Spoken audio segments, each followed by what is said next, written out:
Bom, para mim, como eu falei inicialmente, é uma honra muito grande poder estar fazendo parte dessa banca, né? Eu gostaria de trazer algumas considerações a respeito do tema, né, que me chama também muita atenção.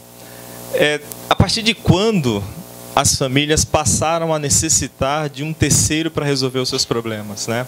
Tem um escritor francês chamado Fustel de Coulanges. Ele escreveu um livro chamado A Cidade Antiga. Ele faz uma análise nesse livro sobre o perfil das famílias na Grécia e na Roma Antiga.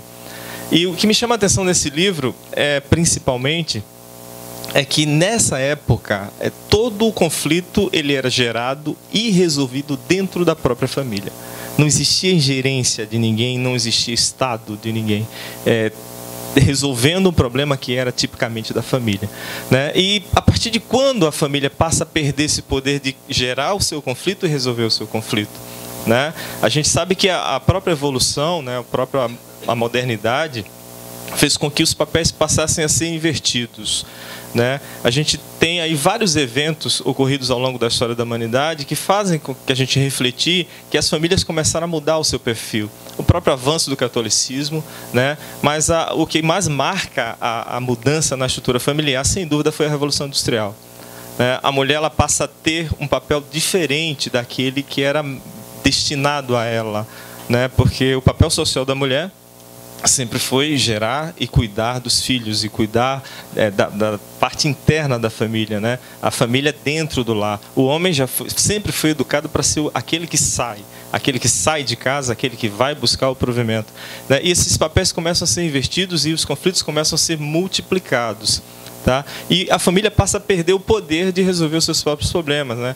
Tem um advogado do Rio Grande do Sul que ele costuma falar, né, da necessidade do terceiro. Ele costuma falar, eu até anotei o termo aqui para não esquecer, a doença do terceiro, né? As famílias passam a ter essa necessidade de ter uma terceira pessoa dizendo com quem está o direito, né? Quem é que vai resolver um problema que eu e meu marido criamos? Vai ser uma terceira pessoa, porque eu não tenho essa capacidade, ele também não tem essa capacidade. E tudo perpassa, né, por tudo aquilo que foi trabalhado pela professora Edna, né?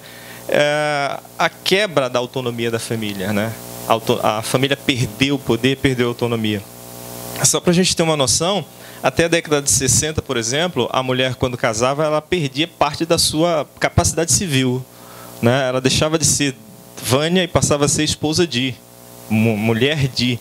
Tá? E ela só recupera isso depois da década de 60, que ela vai conseguir recuperar isso no Brasil. A Europa já tinha um avanço muito grande nessa área, mas o Brasil ele teve essa necessidade de regular, de definir por lei o que é uma família.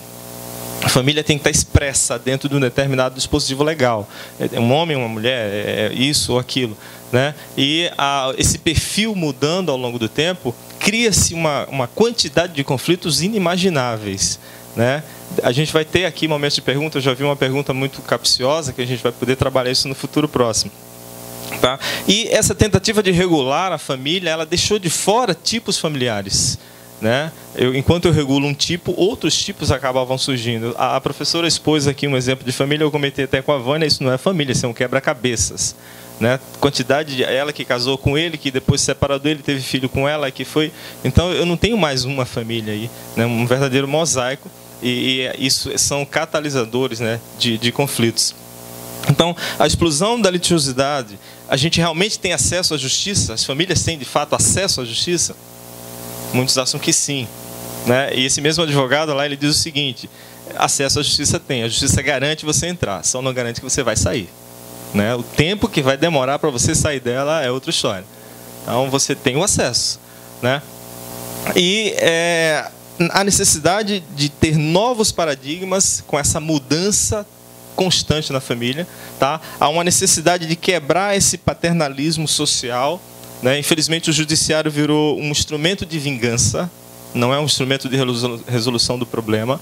Eu vou lá porque eu quero ferrar com a vida dele, né? Eu não vou lá porque eu quero solucionar um conflito nosso, tá? E a mediação, ela entra justamente nesse filão aí, né? Humanizar o processo, né? A mediação, ela vem justamente para dizer: a justiça não é feita para isso.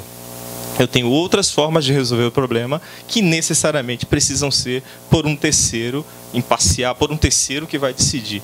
Tá? Vocês têm poder. Devolver o poder para a família solucionar os seus próprios conflitos. É o grande viés, né? A grande saída, a grande sacada que a mediação traz, né, para as nossas vidas. A Europa já faz isso com mais força, há bem mais tempo. O Brasil está aí começando esse processo, né, e a gente está vendo aí, esse fórum já é um grande exemplo de que o processo está se firmando e vai se firmar cada vez mais. Vamos abrir para as perguntas agora, né? Eu tenho